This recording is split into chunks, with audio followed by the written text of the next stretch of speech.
Welcome to English Crazy Tricks with Usha. Today we will do the structures.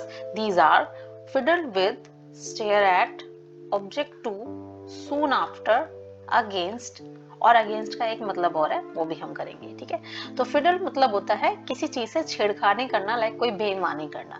Stare at का मतलब होता है किसी को घूरना, एकटक देखते रहना। ऑब्जेक्ट टू का मतलब होता है किसी चीज से आपको कोई प्रॉब्लम है, आपत्ति है, तो उसके लिए हम ऑब्जेक्ट टू का यूज करते हैं।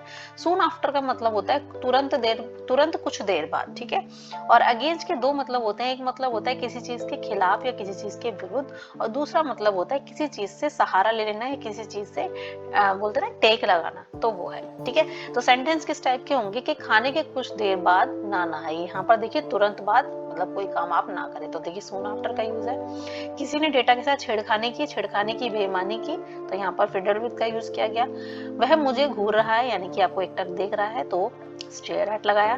मैंने सीढ़ी को दीवार से सटा दिया यानी कि सहारा ले लिया, तो यहाँ पर अगेंस्ट का हमने यूज किया।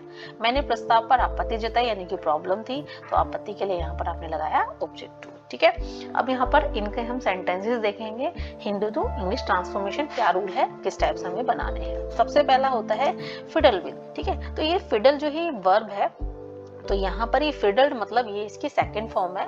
ठीक है, तो फिडल्ड विद इसके साथ ये प्रीपोजिशन है, तो फिडल के साथ हमेशा विद का यूज करते हैं। मतलब वही बेईमानी या छेड़खानी मतलब यहाँ पर किसी इंसान के साथ नहीं है, मोलेस्टेशन से मतलब नहीं है इसका मतलब है कि आपको कोई सामान था, कोई डेटा था, उसके साथ किसी ने कोई हेर फेर कर दिया। ठीक है, तो वो है किसी ने डेटा के साथ छेड़खानी की, तो समवन फिडल्ड यानी कि सेकंड फॉर्म है क्योंकि पास्ट का सेंटेंस है, तो समवन फिडल्ड विद द डेटा, तो यहाँ पर हमने विद प्रिपरेशन का यूज किया गया। उसने कंपनी के खातों में हेराफेरी की, अगेन वही छेड़छाड़ की, तो ही फिडल्ड विद कंपनीज अकाउंट, यानी कि आप इसको विद के साथ हम लगाएंगे जिसके साथ छेड़खानी की है, तो ही फिडल्ड विद द कंपनीज अकाउंट।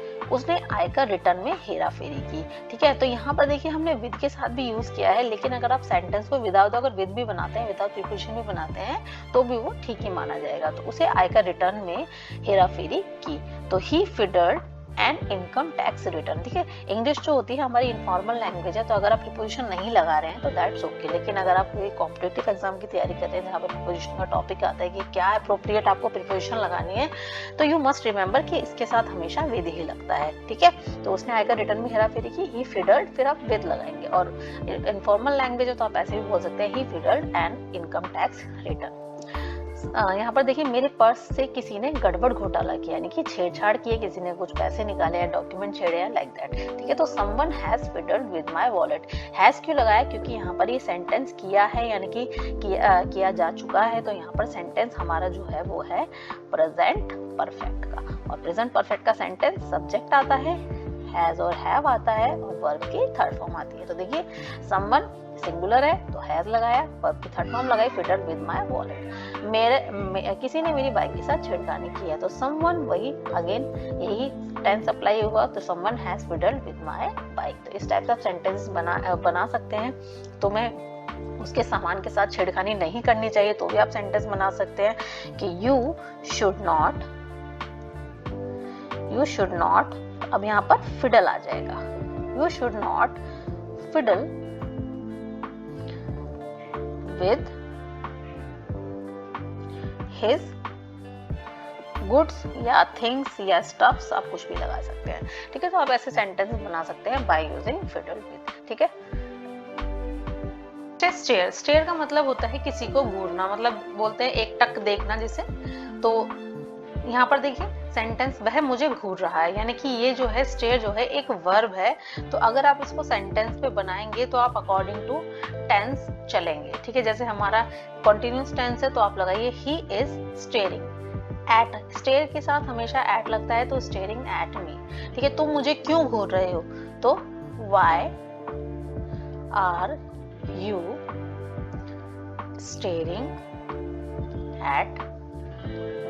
ठीक है, तो यहाँ पर इस टाइप से हम सेंटेंसेस बना सकते हैं। आतंकवादी ने हमें घूर कर देखा। ठीक है, तो द टेररिस्ट, देखा पास्ट का सेंटेंस है, द टेररिस्ट स्टेयर्ड एट अस, उसने हमें स्टेयर्ड हो जाएगा, पास्ट का सेंटेंस है, तो the terrorist stared at us. उसे मत घूरो, imperative sentence, don't stare at me at him, मुझे मत घूरो, डोंट स्टेयर एट मी हो जाएगा। उन्हें मत घूरो, डोंट स्टेयर एट देम, बहुत सारे लोग हैं तो, ठीक है। मेरी सौतेली बहन मुझे घूर घूर कर देखती रहती है। जब भी कोई काम होता रहता है, ता रहता है, ती रहती है, तो उसके लिए हम लगाते हैं keep on structure, keep on, ठीक है। और प्रेजेंट में कीप्स ऑन हो जाता है अगर आपका सेंटेंस जो है अगर सिंगुलर सब्जेक्ट के साथ बनता है, जैसे कि मेरी सौतेली बहन तो सिंगुलर है, तो माय स्टेप सिस्टर सौतेली बहन, कीप्स क्योंकि प्रेजेंट का सेंटेंस है तो keeps on staring at me, हमेशा कीप्स ऑन के बाद वर्ब की आईएनजी फॉर्म आती है, तो यहाँ पर स्टेरिंग एट मी हो जाएगा। किसी लड़की को घूरना असभ्यता है, ठीक है, तो असभ्यता के लिए होता है impolite. It is impolite to stare at a girl, यानी कि किसी लड़की को घूर कर देखना क्या है, इम्पोलाइट है। और भी आप सेंटेंसेस बना सकते हैं, तुम्हें उसे घूरना नहीं चाहिए, तो you should not stare at him, लड़का है तो अदरवाइज हर लगाइए, ठीक है। तो सेंटेंस आप कुछ भी बना सकते हैं बाय यूजिंग स्टेयर एट, ठीक है। नेक्स्ट देखते हैं, नेक्स्ट है ऑब्जेक्ट टू। ऑब्जेक्ट टू का मतलब होता है किसी चीज से आपत्ति होती है, यानी कि लाइक कोई प्रपोजल किसी ने दिया और आपको उसमें कुछ अच्छा नहीं लगा, तो आपको क्या हो गई, आपको आपत्ति हो गई उससे, ठीक है, आपको वो अच्छा नहीं लगा। तो मुझे वास्तव में पार्किंग के लिए शुल्क लिए जाने पर आपत्ति है, यानी कि मुझे प्रॉब्लम है जो चार्जेस लिए जा रहे हैं पार्किंग के नाम पर। तो यहाँ पर ऑब्जेक्ट टू भी जो है वो क्या है, वर्ब है, तो आप इसको ऑब्जेक्टेड बना सकते हैं, अगर पास्ट है तो ऑब्जेक्टेड हो जाएगा, ठीक है। तो मुझे वास्तव में I really object to being charge मतलब लेना, चार्ज किया जाना, ठीक है। तो किया जाने के लिए यहाँ पर बीइंग चार्ज हो गया, being charged for parking. I really object to being charged for parking, ठीक है। तो मैं यहाँ पर हम और भी सेंटेंसेस बना सकते हैं, ठीक है, कि जैसे उसे उसके प्रपोजल पर आपत्ति होगी तो he will object to your proposal, नीचे लिख देते हैं प्रपोजल, ठीक है। तो होगी यहाँ पर फ्यूचर का सेंटेंस है तो इसलिए हमने क्या बना दिया, विल लगा दिया, ठीक है। तो ऐसे ही आप बना सकते हैं। कई लोग जानवरों पर प्रयोग पर आपत्ति जताते हैं, तो many people object to experimentation on animals. क्या तुम्हें मेरे उससे बात करने पर आपत्ति है, तो do you object to my speaking मतलब कि मेरे बात करने से, किससे, उसके साथ। तो आप ऐसे सेंटेंस बना सकते हैं, मैंने उनके प्रस्ताव पर आपत्ति जताई, आई ऑब्जेक्टेड टू हिज प्रपोजल, यानी कि मैंने आपत्ति जताई। मैंने उनकी प्रगति पर आपत्ति जताई, प्रगति मतलब अचीवमेंट्स हो गया, ठीक है, या एडवांसमेंट हो गया, तो यहाँ पर आई ऑब्जेक्टेड टू हिज एडवांसमेंट या फिर अचीवमेंट, या फिर प्रोग्रेस भी आप लगा सकते हो, सक्सेस भी लगा सकते हो, ठीक है। तो कुछ भी आप लगा सकते हैं। तो यहाँ पर हम सेंटेंस इस तरीके से बनाएंगे बाय यूजिंग ऑब्जेक्ट टू, ठीक है। नेक्स्ट देखिए, नेक्स्ट है अगेंस्ट। अगेंस्ट का मतलब होता है किसी के खिलाफ होना, या एक मतलब इसका और भी होता है कि किसी से टिक कर खड़े होना, जैसे कि लाइक कि हम कोई एक सहारा ले लेते हैं किसी चीज का, ठीक है, तो सहारा यानी कि किसी चीज से टिक जाते हैं, तो इसके लिए भी हम लगाते हैं अगेंस्ट, ठीक है। तो यहाँ पर अगेंस्ट के लिए हम लोग यूज करेंगे टिकने के लिए, टिकने के सेंस में, और एक किसी के खिलाफ के लिए, जैसे कि 50 लोगों ने नए प्रस्ताव के खिलाफ वोट दिए। खिलाफ मतलब बिल्कुल उसके अगेंस्ट, उसके विरुद्ध, बिल्कुल शुद्ध हिंदी देखा जाए तो उसके विरुद्ध। तो 50 पीपल वोटेड, वोट दिए, तो वोट वर्ब है, तो voted against the new proposal. हमने दूसरे जिले के एक स्कूल के खिलाफ फुटबॉल खेला, खिलाफ मतलब उनके विरुद्ध खेला, तो we played football match against a school, आप मैच भी लगा सकते हैं, ठीक है। तो we played football against a school from another district. 16 साल की उम्र से पहले सिगरेट पीना कानून के खिलाफ है, अगेंस्ट है, तो it is against the law to buy cigarette before you are 16। हमें हवा के विपरीत साइकिल चलानी पड़ेगी। हवा के विपरीत मतलब उसके विरुद्ध, यानी कि उल्टी दिशा में। तो we had to cycle against the wind. तो इसका एक मतलब होता है कि किसी के खिलाफ या किसी दूसरी डायरेक्शन में। मैंने सीढ़ी को दीवार से सटा दिया। यहाँ पर देखिए टिकाने का सेंस है। तो I put the ladder, ladder means होता है सीढ़ी, तो I put the ladder against the wall. चलिए नेक्स्ट देखते हैं, लास्ट है। इसका मतलब होता है सून आफ्टर का मतलब होता है कुछ देर बाद।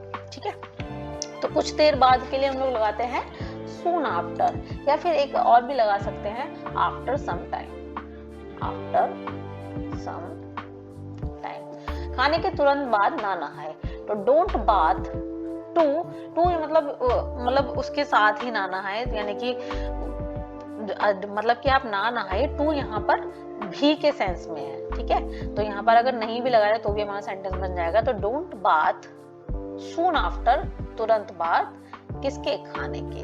तो खाने के तुरंत बाद भी आपको नहाना नहीं चाहिए, या खाने के तुरंत बाद आप ना नहाए। तो don't bath soon after eating, या don't bath after some time eating.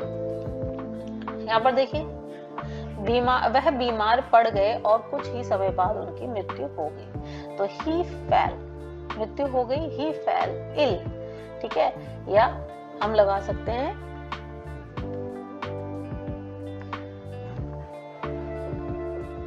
he was suffering, suffering भी आप लगा सकते हैं। he was suffering from illness, या फिर ailment, ailment का मतलब भी बीमारी होता है। तो he was suffering from illness या ailment, या फिर he fell ill and died soon after, और उसके बाद वो क्या हो गए, मतलब उनकी मृत्यु हो गई। उसके आने के ठीक कुछ देर बाद मैं चला गया। तो I went soon after she came। Cake काटने के ठीक तुरंत बाद हमने डांस किया। तो we danced soon after we cut the cake। ठीक है, तो यहाँ पर देखिए दोनों सेंटेंसेस जो है वो पास्ट में बना है। यहाँ पर भी पास्ट में है और यहाँ पर भी पास्ट में है, यहाँ पर भी पास्ट में है और यहाँ पर भी पास्ट में ही है, क्योंकि कट की तीनों फॉर्म कट होती है। कट कट कट, ये फर्स्ट फॉर्म है, ये सेकंड है और ये थर्ड है। सूरज ढलने के तुरंत बाद हम नीचे चलेंगे। तो we went downstairs, downstairs मतलब नीचे उतर जाना। we went downstairs soon after sunset, sunset मतलब कि जब सूरज ढल जाता है। ठीक है, तो ये थी हमारी आज की वीडियो। इसमें हमने जो स्ट्रक्चर्स डिस्कस किए वो बहुत ज़्यादा इंपॉर्टेंट है, डेली लाइफ में बहुत ज़्यादा यूज होते हैं। तो आई होप मेरी वीडियो सबको सीखने को मिला है। Please like share subscribe. Thank you so much.